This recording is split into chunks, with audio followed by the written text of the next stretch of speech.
بسم اللہ الرحمن الرحیم۔ السلام علیکم، میرے چینل سدھ اوریجنل پر خوش آمدید۔ امید کرتی ہوں آپ سب ٹھیک ٹھاک ہوں گے، خوش باش ہوں گے۔ اللہ تعالیٰ کی ڈھیروں ڈھیر نعمتیں اور برکتیں آپ پر نازل ہوں۔ تو چلیے چلتے ہیں، شروع کرتے ہیں آج کی video. Imran series Black Hound 21ویں قسط۔ یس سر، میں بھی گروپ کو بھجوا دیتا ہوں، کرشن نے کہا۔ دوسری طرف سے اوکے کی آواز سن کر اس نے ہاتھ مار کر کریڈل دبا دیا اور پھر اپنے نمبر 2 کو کال کرنے میں مصروف ہو گیا۔ رابطہ قائم ہوتے ہی اس سے گروپ تیار کرنے اور اسے رمیش پور چھائنی بھجوانے کے بارے میں ہدایات دینی شروع کر دیں، اور پھر ان ہدایات سے فارغ ہو کر ریسیور رکھا ہی تھا کہ ٹیلی فون کی گھنٹی بج اٹھی اور کرشن نے چونک کر ریسیور اٹھا لیا۔ یس، کرشن نے کہا۔ گپتا بول رہا ہوں۔ دوسری طرف سے گپتا کی آواز سنائی دی۔ او تم اتنی جلدی، تو مجھے تمہاری کال کا خیال تک نہ تھا، کرشن نے چونک کر کہا۔ ہاں، اتفاق سے میری پہلی کوشش ہی کامیاب رہی ہے، اور نہ صرف میں نے یعقوب بلکہ عمران اور اس کے ساتھیوں کا بھی پتہ لگا لیا ہے، اور یہ تمہارے لیے انتہائی سنہری موقع ہے، گپتا نے انتہائی پرجوش لہجے میں کہا۔ او جلدی تفصیل بتاؤ، کیا تفصیل ہے؟ کرشن کا لہجہ قدرتی طور پر پرجوش ہو گیا تھا۔ یعقوب اس وقت بادامی باغ کی ایک کوٹھی نمبر 20 میں موجود ہے، اور عمران اور اس کے ساتھی بھی وہیں موجود ہیں، گپتا نے کہا، اور کرشن اس کی بات سن کر حیران رہ گیا۔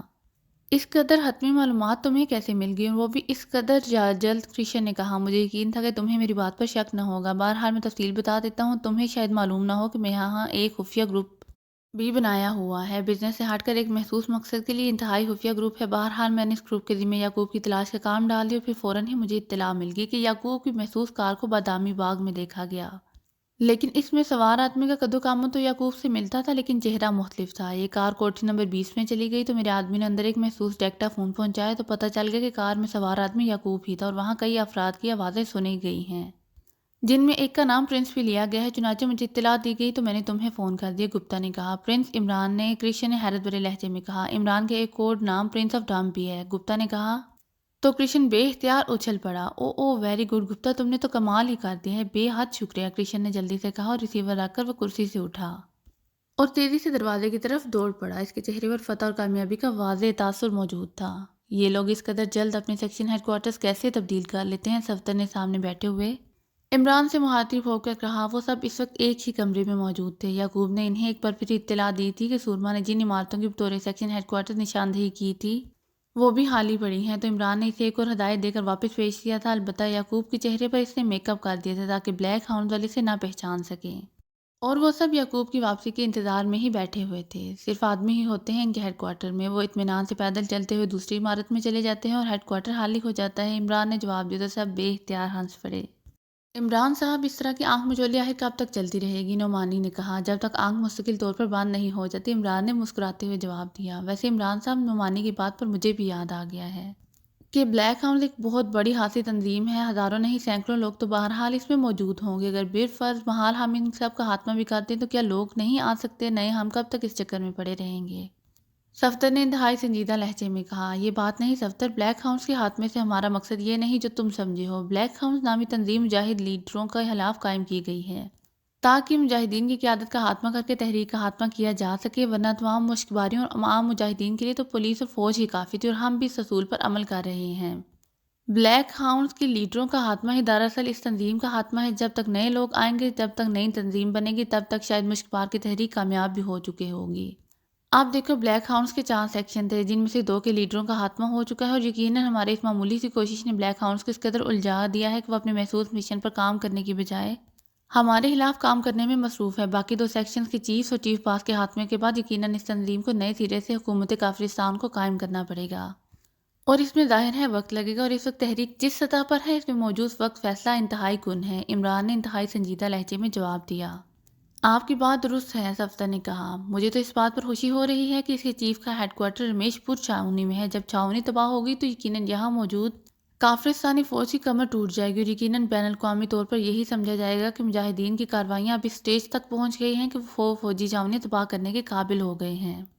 اس لیے یقیناً تحریک آزادی کو بے پناہ قوت حاصل ہوگی، تنویر نے کہا۔ تمہاری بات درست ہے، اس سے کافرستانی فوجی کا مورال بے حد گر جائے گا، وہ مجاہدین سے خوف زدہ ہو جائے گی، اور مجاہدین کی تحریک قوت پکڑ جائے گی۔ عمران نے سر ہلاتے ہوئے جواب دیا۔ تو پھر کیوں نہ ملٹری کے ہیڈ کوارٹر کو ہی تباہ کر دیا جائے، صفدر نے کہا۔ ابھی نہیں، پہلے ہم اپنا مشن مکمل کر لیں، اس کے بعد اس کے بارے میں سوچیں گے۔ ویسے ان سیکشن ہیڈ کوارٹرز کی دوسری بار حالی ہو جانے کا مطلب یہی ہے کہ انہیں معلوم ہو چکا ہے کہ ہم نے سورما سنگھ کے بارے میں معلومات حاصل کی ہیں، اور ٹرانسمیٹر پر ان کے چیف کی محسوس فریکوینسی پر کال اٹینڈ نہ ہونے کا مطلب ہے کہ انہیں یہ بھی پتہ لگ چکا ہے کہ ہم نے رابندر سے رامیش پور چھاونی کے بارے میں بھی معلومات حاصل کر لی ہیں اور اب یقیناً وہ لوگ بے حد چوکنا ہو چکے ہوں گے، عمران نے کہا۔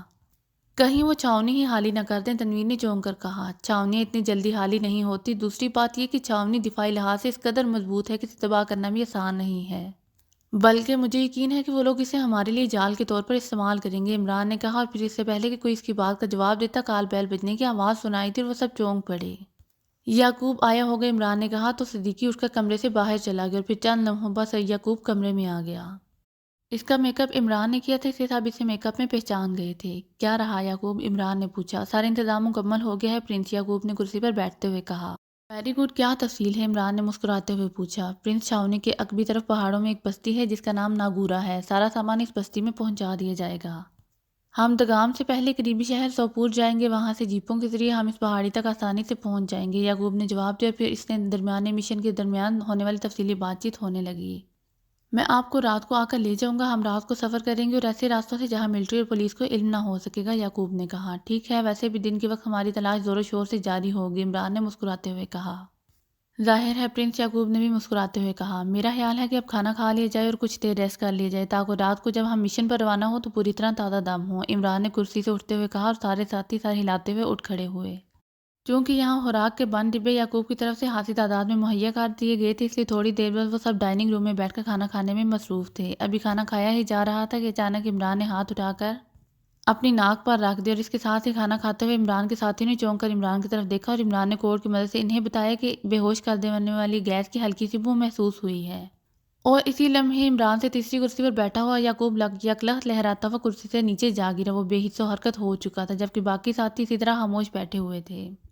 اس کا یہی مطلب تھا کہ وہ عمران کا اشارہ سمجھ کر اپنا سانس روک چکے ہیں۔ عمران نے آہستہ سے کرسی کو پیچھے کھسکایا اور اٹھ کر تیزی سے ڈائننگ روم کے دروازے کی طرف بڑھ گیا۔ باقی ساتھیوں نے بھی اس کی پیروی کی، لیکن ان سب کے چہرے سانس روک لینے کی وجہ سے سرخ ہونے شروع ہو چکے تھے اور ان کے جسموں میں تیزی کی بجائے لڑکھڑاہٹ نمایاں تھی۔ بے ہوش کر دینے والی گیس نے کچھ نہ کچھ ان کے ذہن پر بہرحال اثر ضرور کیا تھا، لیکن وہ کمرے سے باہر آ گئے۔ اسی لمحے عمران ایک اور کمرے کے دروازے سے نکلا تو اس کے ہاتھ میں سائلنسر لگا ہوا ریوالور موجود تھا اور وہ سب تیزی سے برآمدے کی طرف بڑھنے لگے۔ عمران برآمدے میں پہنچتے ہی تیزی سے ایک ستون کی اوٹ میں ہو گیا، جبکہ باقی ساتھی بھی مختلف اوٹوں میں کھڑے ہو گئے۔ اسی لمحے سائڈ کی دیوار سے ایک آدمی نیچے کودا۔ اس کے ہاتھ میں مشین گن تھی اور چہرہ اس نے رومال سے ڈھانپ رکھا تھا۔ وہ تیزی سے چلتا ہوا پھاٹک کی طرف بڑھ گیا، اس نے سائڈ پھاٹک کھولا، پھر ایک سائڈ پر ہٹ کر کھڑا ہو گیا۔ اسی لمحے سائڈ پھاٹک سے یکے بعد دیگرے 6 افراد اندر داخل ہوئے، ان سب نے چہرے رومالوں سے ڈھکے ہوئے تھے، ان میں سے ایک کے ہاتھ میں سائلنسر لگا ریوالور تھا، جبکہ باقی افراد کے ہاتھوں میں مشین گنیں تھیں۔ وہ سب کوٹھی میں داخل ہو کر آگے بڑھنے لگے تھے کہ سائلنسر لگے ریوالور نے ہاتھ اٹھا کر انہیں رکنے کا اشارہ کر دیا اور وہ سب وہیں رک گئے۔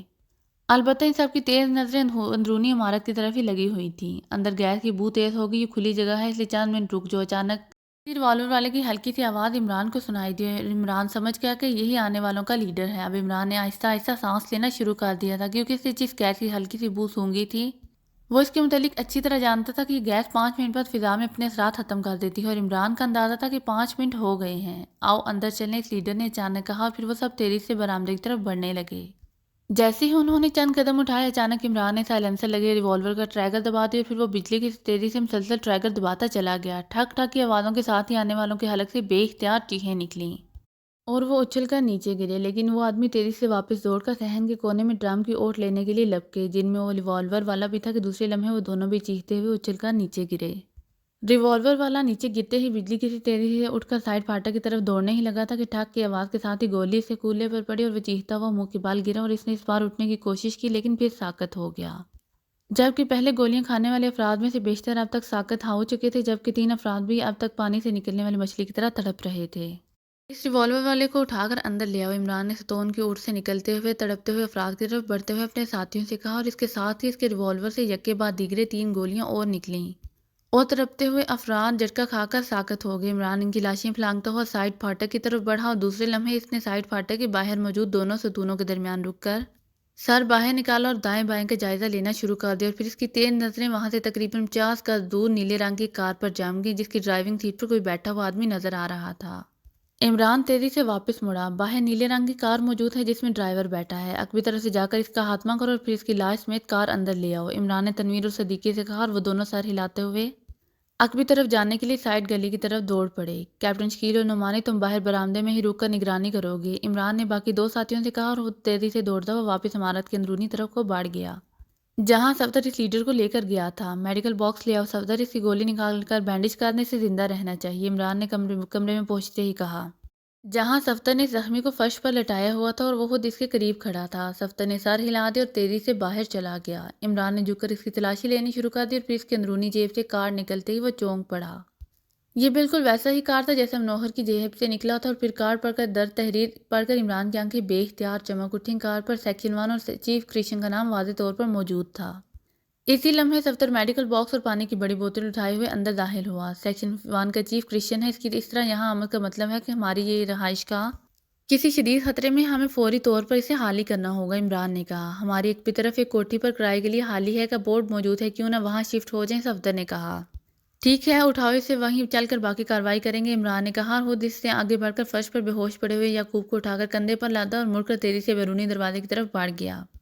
جبکہ صفدر زخمی کرشن کو کاندھے پر ڈال کر اور ایک ہاتھ سے میڈیکل باکس اٹھا کر اس کے پیچھے باہر آ گئے۔ جب وہ دونوں برآمدے میں پہنچے تو اسی لمحے پھاٹک میں سے نیلے رنگ کی کار اندر داخل ہو رہی تھی، جبکہ نعمانی بڑے پھاٹک کے قریب کھڑا تھا۔ عقبی طرف ایک کوٹھی خالی ہے، صرف صدیقی اور نعمانی یہاں رہیں گے، باقی سب ساتھی ادھر آ جائیں، خطرے کی صورت میں یہ جگہ خالی کرنی پڑے گی، عمران نے تیز لہجے میں کہا اور سائڈ گلی کی طرف مڑ گیا۔ عقبی طرف ایک دروازہ موجود تھا جو کھلا ہوا تھا کیونکہ تنویر اور صدیقی اس کے ذریعے باہر جا کر کار لے آئے تھے۔ صفدر نے دروازے میں رک کر باہر جھانکا۔ پہلے کیپٹن شکیل کو اندر بھیجو کہ وہ اندر کود کر سائڈ پھاٹک کھول دے، پھر ہم جائیں گے، ورنہ کاندھوں پر موجود ان افراد کی موجودگی کسی بھی طرف سے ہمیں مشکوک بنا سکتی ہے، عمران نے کہا اور اس کے ساتھ ہی اس نے کیپٹن شکیل کو آواز دی جو سائڈ گلی سے عقبی طرف آ رہا تھا۔ وہ دوڑ کر قریب آیا اور پھر عمران کی بات سن کر باہر نکل گیا۔ ویسے تو عقبی سڑک خالی پڑی تھی لیکن عمران پھر بھی محتاط رہنا چاہتا تھا۔ اتنی دیر میں باقی ساتھی بھی اپنا اپنا سامان لے کر وہاں پہنچ گئے اور پھر تھوڑی دیر بعد وہ سب اس خالی کوٹھی میں منتقل ہو چکے تھے۔ عمران نے معمولی سا آپریشن کر کے کرشن کے گولے سے گولی نکالی اور بینڈیج کرنے کے ساتھ ساتھ اسے چند انجیکشن بھی لگا دیے اور کرشن راہتا ہوا ہوش میں آ گیا۔ تم نے ہماری اس رہائش گاہ کا پتہ کیسے چلایا تھا کرشن؟ عمران نے اس کے ہوش میں آتے ہی سرد لہجے میں سے مخاطب ہو کر کہا۔ تم بے ہوش نہیں ہوئے تھے، یہ کیسے ممکن ہے؟ کرشن نے جواب دینے کی بجائے انتہائی حیرت بھرے لہجے میں کہا اور ساتھ ہی اس نے فرش سے اٹھنے کی کوشش کی لیکن کولے کے زخم کی وجہ سے وہ اٹھ کر پہلو کے بال بیٹھ گیا لیکن کھڑا نہ ہو سکا۔ اتنی سی حرکت کرنے میں بھی اس کے چہرے پر شدید ترین تکلیف کے آثار نمایاں تھے۔ جو میں نے پوچھا ہے اس کا جواب دو، عمران نے انتہائی کرخت لہجے میں پوچھا۔ تو تمہارا کیا خیال ہے کہ میں تمہارے سوالوں کا جواب دینے کے لیے آیا تھا؟ ٹھیک ہے، میری پلاننگ غلط ہو گئی ہے، اس لیے تم میرے ساتھیوں کو ہلاک کر کے مجھ پر قابو پا لیا ہے، لیکن میں تمہارے کسی سوال کا جواب نہیں دوں گا۔ تمہارا جو جی چاہے مجھ سے سلوک کر لو، کرشن نے ہونٹ بھیج کر انتہائی سخت لہجے میں جواب دیتے ہوئے کہا۔ تمہاری جیب سے نکلنے والے کارڈ نے مجھے تمہاری حیثیت کا پتہ دے دیا ہے۔ سیکشن 4 کا چیف منوہر اور سیکشن 3 کا چیف سورما میرے ہاتھوں ختم ہو چکا ہے۔ ترتیب کے لحاظ سے تو باری سیکشن 2 کے چیف ارجن کی تھی، لیکن شاید تم نے خود ہی باری توڑ کر آگے قدم بڑھایا ہے، اس لیے اب نتیجہ بھی تم خود ہی بھگتو گے۔ صرف اتنا بتا دو کہ تمہیں ہماری رہائش کا کیسے علم ہو گیا، مزید میں تم سے کوئی سوال نہ پوچھوں گا، عمران نے کہا۔ میں تمہارے کسی سوال کا جواب نہیں دوں گا، کرشن نے کہا۔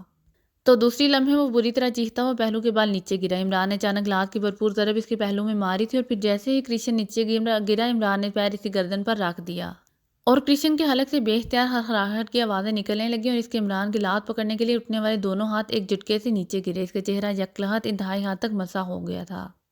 بولو ورنہ، عمران نے پیر تھوڑا سا واپس گھماتے ہوئے کہا۔ بب بتاتا ہوں، دیوتاؤں کے لیے یہ عذاب مت دو، یہ تو موت سے بھی بدتر ہے، بتاتا ہوں، لیکن اس شرط کے ساتھ کہ مجھے یہ عذاب نہ دینا، ویسے گولی مار دینا۔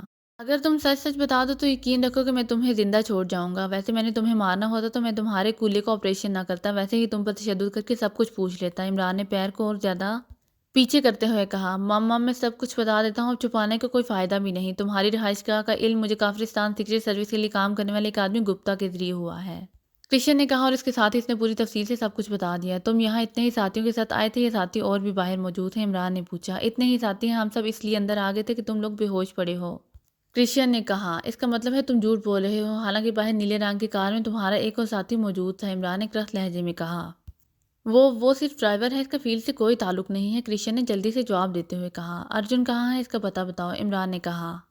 مجھے معلوم نہیں ہے، اس کی میری بات فون پر ہوئی ہے، وہ علیحدہ کام کر رہا ہے، چیف نے اس کی ڈیوٹی تمہاری تلاش کے لیے لگائی تھی، لیکن گپتا کی وجہ سے مجھے پہلے تمہاری رہائش گاہ کا علم ہو گیا، کرشن نے جواب دیا۔ اور تمہاری ڈیوٹی کیا تھی؟ عمران نے ہونٹ بھیجتے ہوئے کہا۔ مم میری بھی یہی ڈیوٹی تھی، کرشن نے بکھلائے ہوئے انداز میں کہا اور عمران نے پیر کو ذرا سا گھمایا۔ کرشن کی حالت تیزی سے بگڑنے لگ گئی تھی۔ بب بتاتا ہوں، کرشن نے ہذیانی سے لہجے میں کہا اور عمران نے پیر کو واپس کر لیا۔ اب اگر جھوٹ بولا تو، عمران نے گراتے ہوئے کہا۔ میری ڈیوٹی چیف نے ہیڈ کوارٹر پر لگائی تھی، لیکن میں نے چیف سے بات کی اور اپنے گروپ کو وہاں بھجوا دی کیونکہ میں ارجن سے پہلے تمہارا خاتمہ کرنا چاہتا تھا، کرشن نے جواب دیتے ہوئے کہا۔ تمہارے گروپ کا انچارج کون ہے؟ وہ گروپ جو رمیش پور چھاونی گیا ہے، عمران نے گراتے ہوئے کہا۔ شاستری انچارج ہے، کرشن نے جواب دیتے ہوئے کہا۔ کیا شاستری اور اس کا گروپ رمیش پور پہنچ چکا ہے؟ عمران نے پوچھا۔ ہاں وہ پہنچ چکا ہوگا، کرشن نے جواب دیا، اور پھر اس سے پہلے کہ عمران کچھ اور پوچھتا اچانک باہر سے دوڑتے ہوئے قدموں کی آوازیں سنائی دی اور وہ سب چونک کر کمرے اور دروازے کی طرف دیکھنے لگے۔ دوسرے لمحے صدیقی اور نعمانی اندر داخل ہوئے۔ پولیس کی گاڑیاں وہاں پہنچ گئی ہیں، صدیقی نے کہا، اور عمران نے اس بات میں سر ہلا دیا۔ ارے یہ ختم ہو گئے، عمران نے مڑتے ہی چونک کر کہا اور پیر اٹھا لیا۔ شاید اچانک دروازے کی طرف مڑتے ہوئے اس کے پیر کا دباؤ اس قدر بڑھ گیا تھا کہ کرشن کا خاتمہ ہو گیا تھا۔ میرے خیال میں ان لوگوں کی چیخیں سن کر کسی نے پولیس کو فون کیا ہوگا، صفدر نے ہونٹ چباتے ہوئے کہا۔ ظاہر ہے، اسی لیے تو میں نے سائلنسر لگا ریوالور استعمال کیا تھا۔ بہرحال تیسرا سیکشن چیف بھی ختم ہو گیا، لیکن وہ یعقوب کی کار میں پہلے کوٹھی میں تھی اور پہلے بھی اس کار کی وجہ سے ہماری نشاندہی ہوئی ہے۔ عمران نے چونک کر کہا۔ کار میں نے کافی دور لے جا کر کھڑی کر دی تھی تاکہ اچانک چھاپے کی صورت میں کار پھنس نہ جائے، صدیقی نے کہا۔ چلو ٹھیک ہے، لیکن اب ہم یہ کار نہیں استعمال کر سکتے۔ یعقوب گھر سے بے ہوشی سے ہوش میں لیا، ہمیں رات کا انتظار کرنے کے بجائے ابھی یہاں سے نکل جانا چاہیے۔ ایسا نہ ہو کہ پولیس اس سارے علاقے کی تلاشی لینی شروع کر دے اور کرشن کے ساتھیوں کی لاشیں دیکھ کر وہ ارجن اور اس کا گروپ بھی ادھر ادھر نہ پھیل جائے، عمران نے کہا، اور سب ساتھیوں نے سر ہلا دیا۔ صفدر ایک طرف بے ہوش پڑے ہوئے یعقوب کی طرف بڑھ گیا، اس نے جیب سے شیشی نکال کر اس کا ڈھکنا کھولا اور یعقوب کی ناک سے لگا دیا۔ چند لمحوں بعد اس نے شیشی ہٹائی اور اسے ڈھکنا لگا کر جیب میں ڈال دیا۔ یہ وہی شیشی تھی جس سے سورما کے اڈے ہیں عمران نے ساتھیوں کو بے ہوش کیا تھا، اور یہ شیشی اس وقت سے صفدر کی جیب میں پڑی رہ گئی تھی۔ چونکہ اسے تقریباً ہر قسم کی بے ہوش کر دینے والی گیس کے تاثرات ختم کیے جا سکتے تھے، اس لیے صفدر نے ہی اسے یعقوب پر استعمال کیا تھا۔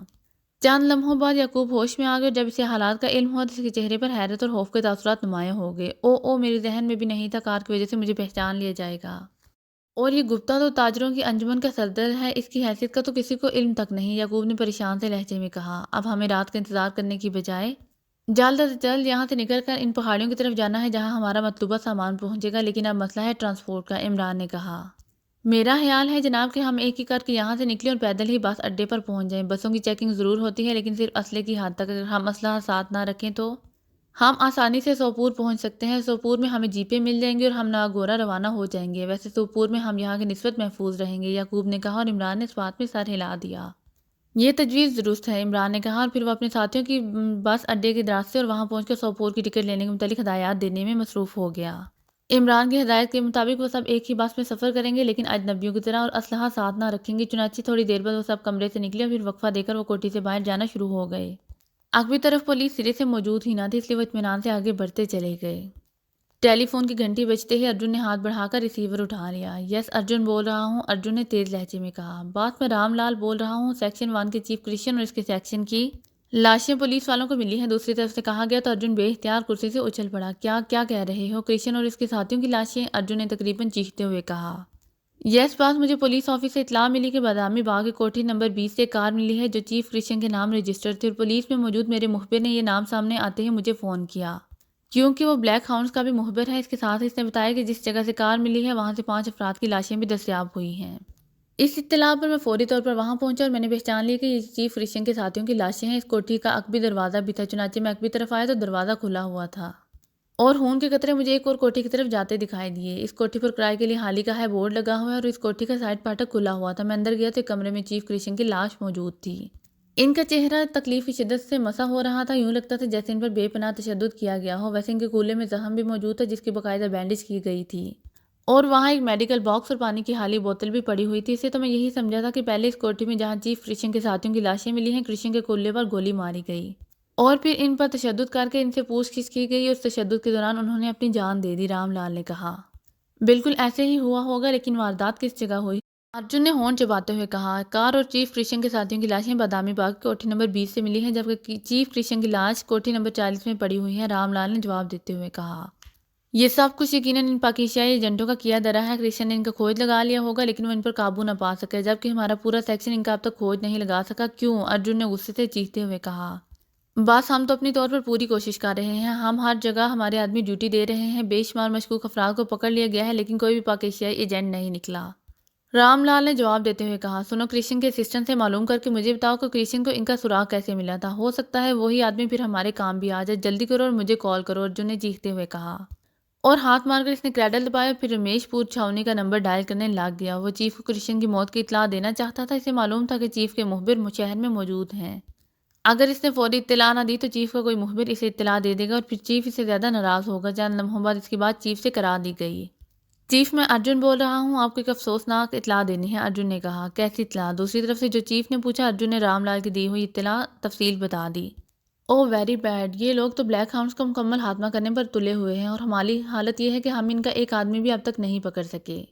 پہلے منوہر ان کے ہاتھوں مارا گیا، ان کے سیکشن میں نے بند کر دی، پھر سورما کا بھی یہی حشر ہوا، اب کرشن بھی مارا گیا ہے۔ یہ ہماری کارکردگی ہے کہ 5-6 اجنبی تو یہاں بلیک ہاؤنڈ کے سیکشن چیفز کا کھلے عام شکار کرتے پھر رہے ہیں اور ہم سب ان کی موت کی خبریں سننے پر ہی بیٹھ گئے ہیں۔ چیف نے حلق کے بل چیختے ہوئے کہا، باس، میرا سیکشن پورے دگاہ میں پھیلا ہوا ہے، لیکن نہ جانے یہ لوگ کس مٹی کے بنے ہوئے ہیں کہ ان کا سراغ تک نہیں مل رہا۔ کرشن کو اگر ان کا سراغ مل گیا تھا تو اسے چاہیے تھا کہ وہ مجھے اطلاع کرتا اور پوری منصوبہ بندی کے ساتھ ان پر حملہ کیا جاتا، لیکن وہ اکیلا ہی اپنے چند ساتھیوں کے ساتھ ان پر چار دوڑا اور مارا گیا۔ ارجن نے کہا، سنو، اب میں مزید کسی کی موت برداشت نہیں کر سکتا، اب ہمیں باقاعدہ پلاننگ بنا کر کام کرنا ہوگا۔ تم ایسا کرو کہ اپنے سیکشن کے ہر آدمی کو لے آؤ اور پورے دگام کے گرد گھیرا ڈالو، جو مشکوک آدمی نظر آئے اسے پوچھ اس کی بجائے اسے گولی سے اڑا دو۔ اب میں ہر قیمت پر ان کی لاشیں چاہتا ہوں، ہر قیمت پر، چیف نے انتہائی غصیلے لہجے میں کہا۔ یس باس، ارجن نے کہا، اور دوسری طرف سے رابطہ ختم ہوتے ہی اس نے ایک طویل سانس لیتے ہوئے ریسیور رکھ دی۔ اس کے چہرے پر واقعی شدید پریشانی کے تاثرات ابھر آئے تھے، کیونکہ یہ چیف کی بات اپنی جگہ درست تھی کہ یہ پاکیزیائی ایجنٹ مسلسل انہیں شکست پر شکست دیتے چلے جا رہے تھے اور وہ اب تک ان کا سراغ نہ لگا سکے تھے۔ باس نے تو اسی سیکشن کے ہر آدمی کو باہر نکالنے کے لیے اب کہا تھا، جبکہ وہ پہلے ہی یہ کام کر چکا تھا۔ باقی باس کا یہ حکم کہ ہر مشکوک آدمی کو گولی مار دی جائے، وہ اس حکم پر عمل نہ کر سکتا تھا، کیونکہ اس طرح بے شمار مقامی لوگ مارے جاتے اور دگام میں یقیناً قیامت برپا ہو جاتی۔ اسے معلوم تھا کہ باس نے غصے کی وجہ سے ایسا حکم دے دیا ہے، لیکن اس کے ساتھ ساتھ وہ سوچ رہا تھا آخر کس طرح ان لوگوں کا سراغ لگائے، اور ٹیلی فون کی گھنٹی باز اٹھی اور ارجن نے ہاتھ بڑھا کر ریسیور اٹھا لیا۔ یس، ارجن بول رہا ہوں، ارجن نے خشک لہجے میں کہا۔ رام لال بول رہا ہوں، جناب کرشن صاحب کو جس نے پاکیزیائی ایجنٹوں کے بارے میں اطلاع دی تھی اس کا پتہ چل گیا ہے۔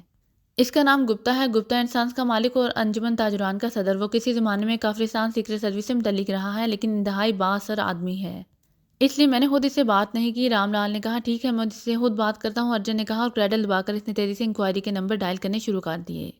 یس انکوائری پلیز، دوسری طرف سے رابطہ قائم ہوتے کی آواز سنائی دی۔ گپتا اینڈ سنز کا نمبر دو، ارجن نے تحقیرانہ لہجے سے کہا، اور دوسری طرف سے نمبر بتا دیا گیا۔ ارجن نے کریڈل دبا کر بتائے جانے والا نمبر ڈائل کر دیا۔ گپتا اینڈ سنز، دوسری طرف سے ایک نسوانی آواز سنائی دی۔ میں بلیک ہاؤنڈز کا سیکشن چیف بول رہا ہوں، گپتا سے بات کراؤ، ارجن نے تحقیرانہ لہجے میں کہا۔ یس سر، ہولڈ آن کریں دس بار، دوسری طرف سے بولنے والی عورت نے سہمے ہوئے لہجے میں کہا۔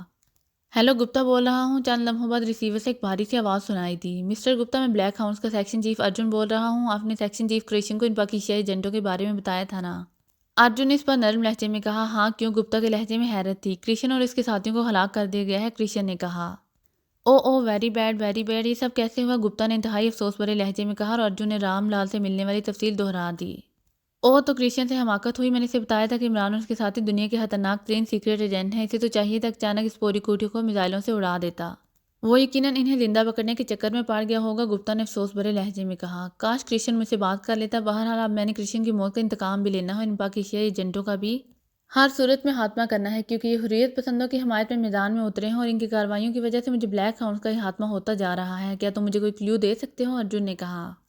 کرشن نے مجھ سے تمہارا ذکر کیا تھا ارجن، اور چونکہ میں کافرستان سے محبت کرتا ہوں اس لیے میں تمہاری بھی مدد کرنے کے لیے تیار ہوں، لیکن میری ایک بات یاد رکھنا کہ عمران اور ان کے ساتھیوں کے خلاف بغیر منصوبہ بندی کے کبھی حرکت میں نہ آنا، ورنہ ہو سکتا ہے کرشن جیسا تمہارا بھی حشر ہو جائے اور اس طرح بلیک ہاؤنڈز کو ایک اور بڑا دھچکا لگ جائے، گپتا نے کہا۔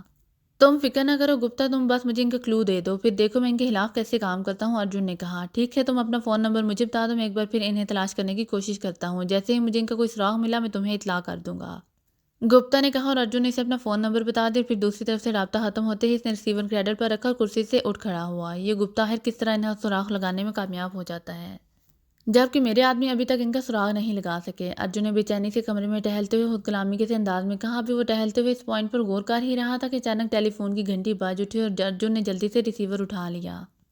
یس، ارجن نے تیز لہجے میں پوچھا۔ مہاشی بول رہا ہوں باس، دوسری طرف سے ایک مودبانہ سے آواز سنائی دی، اور ارجن مہاشی کی آواز سن کر بے اختیار چونک پڑا، کیونکہ مہاشی اس سیکشن کا سب سے تیز اور ہوشیار آدمی تھا۔ باس، میں نے ان پاکیزیائی ایجنٹوں کا سراغ لگا لیا ہے، دوسری طرف سے مہاشی کی آواز سنائی دی، اور ارجن بے اختیار اچھل پڑا۔ کہاں ہیں یہ لوگ؟ کیسے لگائے سراغ؟ تفصیل بتاؤ۔ باس آپ کو معلوم تو ہے کہ میرا گھر سوپور میں ہے، مجھے گھر سے ایک ایمرجنسی کال آئی تو میں فوراً بس میں بیٹھ کر سوپور کو روانہ ہو گئی اور بس میں ایسے چند افراد کو بیٹھے دیکھا جو ایک دوسرے سے تو اجنبی تھے، لیکن ان میں سے دو نے اچانک ایک دوسرے کو محسوس انداز میں اشارہ کیا۔ میں نے اشارہ دیکھ لیا، میں چونک پڑا، لیکن جب میں نے انہیں باقاعدہ چیک کرنا شروع ہوا تو مجھے یوں احساس ہوا جیسے مجھ سے غلطی ہوئی ہے۔ انہوں نے پھر ایسا کوئی اشارہ نہ دیا، لیکن چونکہ میرے ذہن میں الجھن موجود تھی اس لیے انہیں میں چیک کرتا رہا۔ بس سوپور کے قریب پہنچی تو میں نے ایک بار پھر چونک پڑا، کیونکہ وہ سب اس طرح اطمینان سے بیٹھے تھے جیسے انہیں سوپور نہیں اترنا۔ لیکن پھر ایک آدمی اچانک اٹھ کھڑا ہوا اور اس کے اٹھتے ہی اس نے چونک کر اس آدمی کو دیکھا اور اس آدمی کے اس بات میں سر ہلانے پر وہ اٹھ کر کھڑے ہو گئے اور پھر جیسے ہی بس سوپور کے اڈے پر رکی وہ نیچے اتر گئے۔ اگر آپ کو میری ویڈیو پسند آئے تو please like, share and subscribe کرنا مت بھولیے گا۔ جزاک اللہ۔